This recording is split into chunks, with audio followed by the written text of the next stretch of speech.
Hello students, তোমরা যারা বুয়েটে রিটেনে অ্যাটেন্ড করছো তারা একটু কাটমার্ক নিয়ে একটু চিন্তিত। তো প্রশ্ন যেমন হয়েছে, প্রশ্ন সহজ হয়নি পুরোপুরি, আবার প্রশ্ন যে একদম খুব বেশি কঠিনে চলে গেছে তাও না। প্রশ্নগুলা তোমার মডারেট ছিল।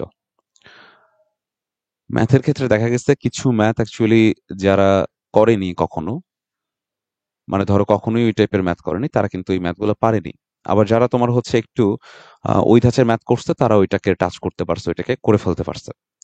ঠিক আছে, এই সেম ব্যাপারটা তোমার হচ্ছে ফিজিক্স বা কেমিস্ট্রিতে হয়েছে। কেমিস্ট্রিতে হয়তো একটু তুলনামূলক কম হয়েছে, ফিজিক্সে হয়েছে। ফিজিক্সে যারা ওই টাইপের কোশ্চেন বেশি অ্যানালাইসিস করছে তাদের ক্ষেত্রে কমন বেশি আসছে।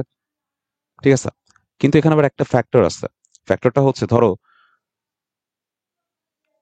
সময়টা যদি আরো 1 ঘন্টা বেশি থাকতো তাহলে কিন্তু তুমিও দেখা যেত যে আরেকটু বেশি অ্যান্সার করতা। যে অ্যানালাইসিসটা তোমার হচ্ছে ক্রিটিক্যাল মনে হচ্ছে সেটারও তুমি একটা সলিউশন বের করে কিছু একটা লিখতে পারতা। তো বিষয়টা হচ্ছে যে টাইমিং ফ্যাক্টর এবং কোশ্চিনের যে টাফনেস, এই দুইটা মিলে যদি চিন্তা করা যায় তাহলে কাটমার্কটা অ্যাকচুয়ালি তোমার হচ্ছে 200 থেকে 220-এর মধ্যেই থাকবে বলে আশা করতেছি। কিন্তু এই দেখো, এখানে একটা ব্যাপার আছে যে তোমরা অনেকে বলো যে রিটেনের ক্ষেত্রে অ্যাকচুয়ালি যে তোমার হচ্ছে তোমার 25টা শিওর। এই 25টা শিওর যেটা, সেখানেও কিন্তু স্লাইটলি কিছু মিস্টেক থাকতে পারে। তো এটা কনসিডারে আনতে হয় যে তুমি 25টা অ্যান্সার করলেই তুমি 250 পাবা, এটা আসলে ভাবাটা না ভাবাই ভালো। অনেকের হয়তো অ্যাকুরেসি লেভেল খুব ভালো, বাট সবার না।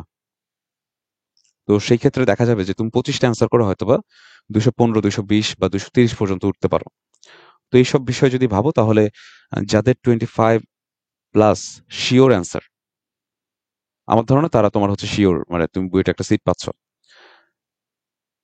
এর সঙ্গে তোমরা যারা পার্সিয়াল করছো তাদের তোমার র্যাঙ্ক আরো আপ হবে।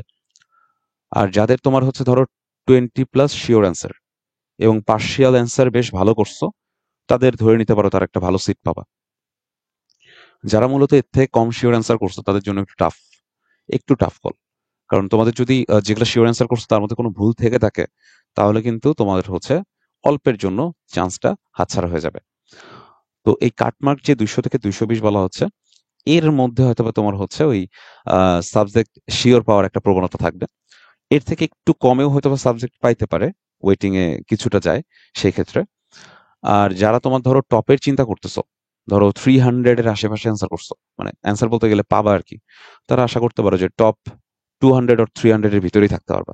300-র আশেপাশে মানে 300-র উপরে না, 300-র উপর নিচ মিলে আর কি। তো এরকম অনেক স্টুডেন্ট আছে যারা তোমার হয়তোবা 350 পর্যন্ত অ্যান্সার করছে। তো এই স্টুডেন্ট গুলো আসলে খুব কম। তো এগুলো নিয়ে আসলে খুব চিন্তা তোমার দরকার নেই। তোমার যদি মনে হয় যে তুমি একটা সাবজেক্ট পাইলেই তুমি খুশি, তাহলে আমার ধারণা তুমি যদি 200 থেকে 220+ পেয়ে থাকো বা এর মধ্যে তোমার পাওয়ার পসিবিলিটি থাকে, তুমি বুয়েট একটা সাবজেক্ট পাবা।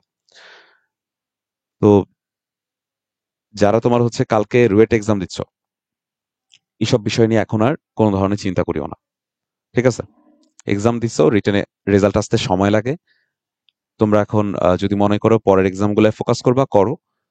আর যদি এক্সাম খুব বেশি ভালো হয়ে থাকে, আমার মনে হয় তুমি রিল্যাক্স করতে পারো। বাট অপশন রাখা ভালো, এই জন্য নেক্সট এক্সাম গুলো চেষ্টা করো খুব ভালোভাবে দিতে।